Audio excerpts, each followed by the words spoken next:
Sporting Fairy Tales Part 1. Hellas Verona winning Serie A. Before Leicester City won the Premier League, Hellas Verona won the strongest and most popular league in the world at the time, and what was possibly even more of a fairy tale win.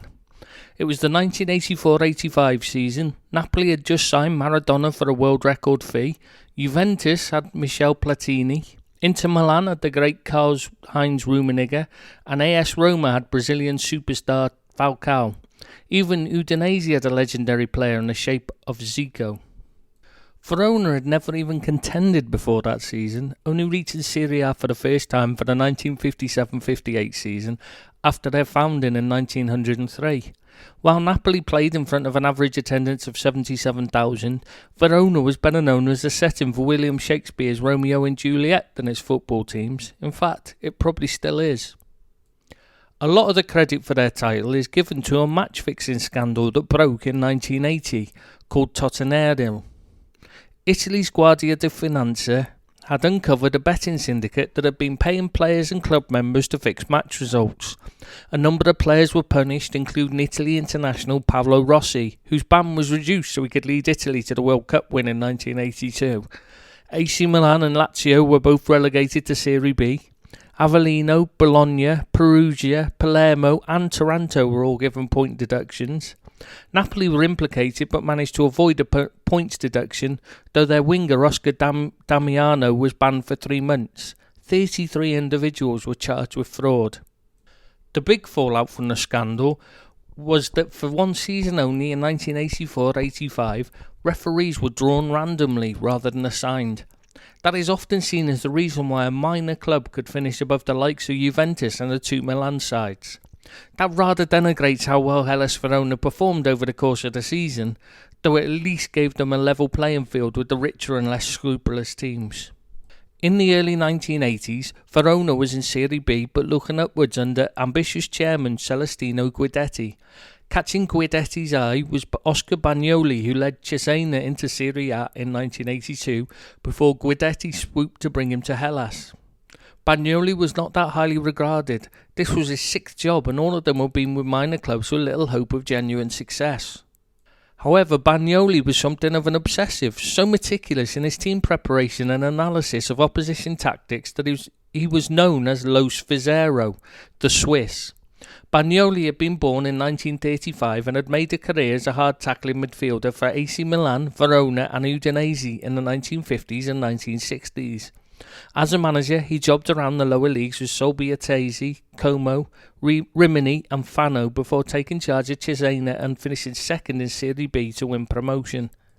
While his preparation was intense, Bagnoli's technical staff at the club consisted of just him and his assistant coach Ciccio Maschetti.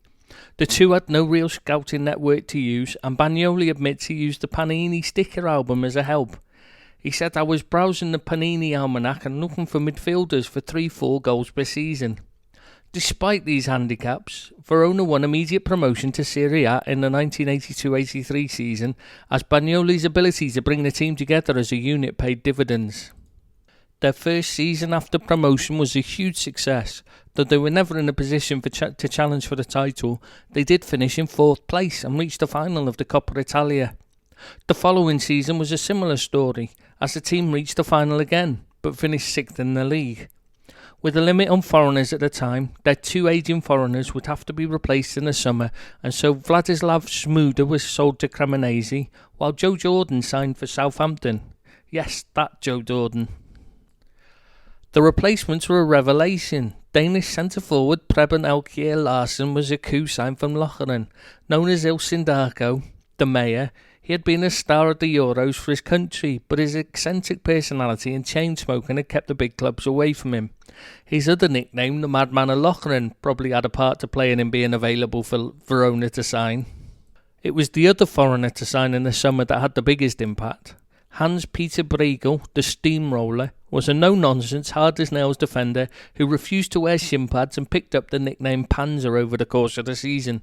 Playing for Bagnoli's team in a midfield role, he was essential to the very fluid system that would switch between 4-3-3, 4-4-2 and 3-5-2 during the matches.